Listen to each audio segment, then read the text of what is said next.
Hello everyone, welcome to EVS achievers. তো আজ আমি নিয়ে এসেছি সয়েল হরাইজনস, সয়েল প্রোফাইল এবং তার ক্লাসিফিকেশন। তো সয়েলের যে হরাইজনস আছে অর্থাৎ সয়েল প্রোফাইল, তো তোমরা নিশ্চয়ই সবাই জানো যে সয়েলের কি কি প্রোফাইল আছে।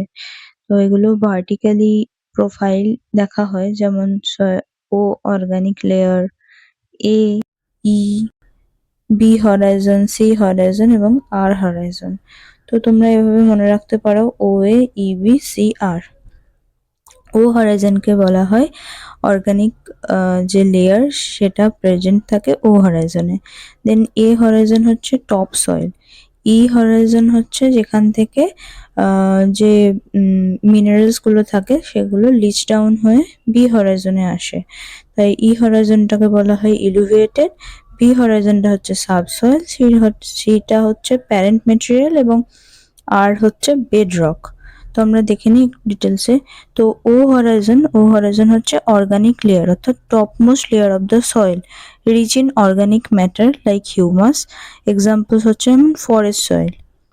এ horizon top soil, minerals, humus থাকে, সাপোর্টস প্ল্যান্ট গ্রোথ।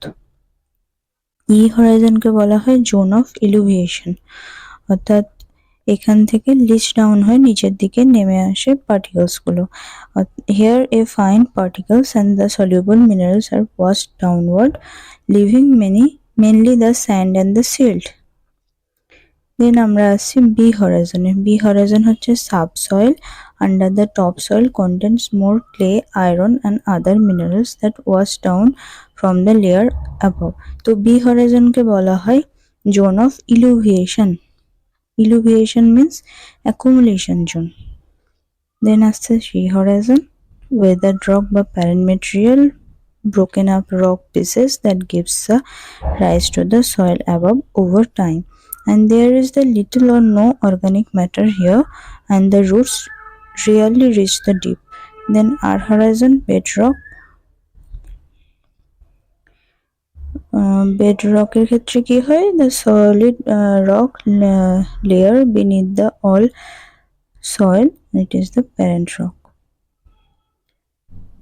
তো আজকের মতো এখানেই, দেখা হচ্ছে নেক্সট কোনো ভিডিও নিয়ে নেক্সট সেশনে। Thank you. ভিডিওটি ভালো লাগলে অবশ্যই লাইক এবং শেয়ার করবে। Bye bye, take care.